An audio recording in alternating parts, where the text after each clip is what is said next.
Coucou, est-ce que tu Salut. peux te présenter? Alors, je m'appelle Thomas, j'ai 21 ans. Avant, j'étais bien voyant et ça fait 3 ans et demi que je suis presque dans le noir total.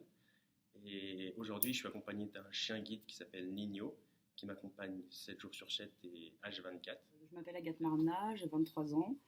Je suis malvoyante depuis la naissance et je suis en études de kinésithérapie. Je m'appelle Robin, j'ai 18 ans et je suis étudiant en kiné. Je suis dans une année spécifique. C'est une équivalent PACES, mais Donc je m'appelle Laurie Cambon, je suis étudiante à l'APSA IFMK en troisième année. Je viens de vers Montpellier. Voilà. Est-ce que tu peux nous décrire ta pathologie?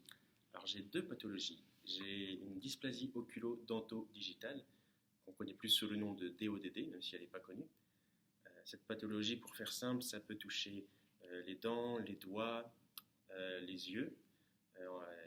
Ça touche la collécine 43. Et ma seconde pathologie, c'est une hyperostose. Donc, c'est les os qui s'élargissent constamment. Et du coup, j'ai les os beaucoup plus denses et lourds que la normale. Est-ce que c'est douloureux?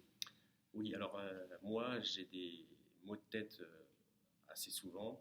J'ai une compression du nerf trijumeau et aussi une compression au niveau du cervelet. Donc, ça me procure des pertes d'équilibre et des grosses douleurs à la tête.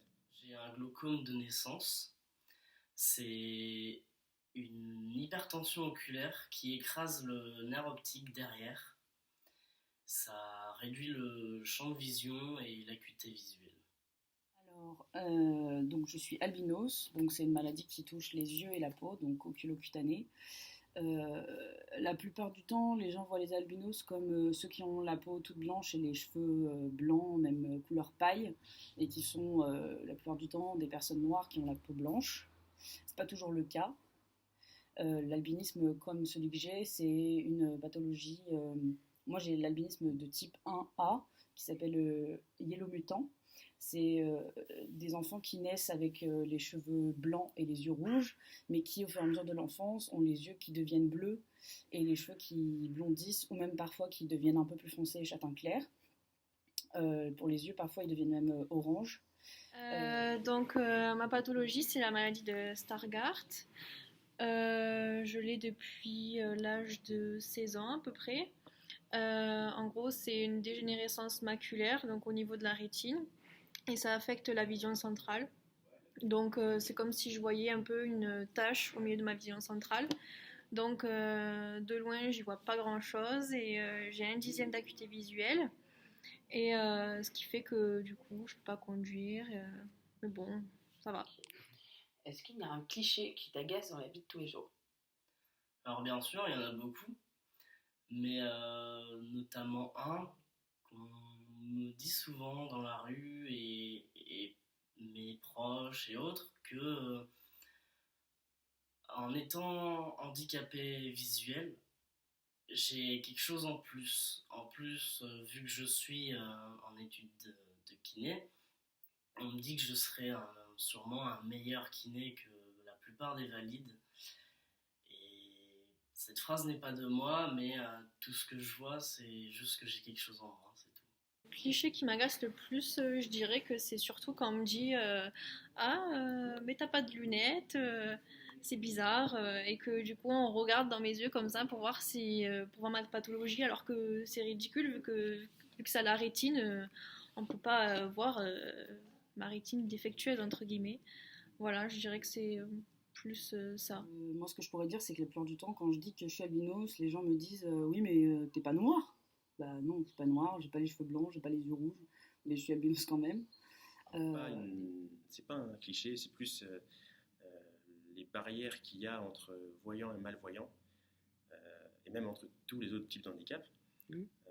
Mais je comprends, moi, comme avant j'étais voyant, ce qui est gênant, c'est le manque de connaissances sur tous les handicaps. On ne sait pas forcément comment se comporter avec les personnes qui sont handicapées, justement. Et c'est ça qui est gênant.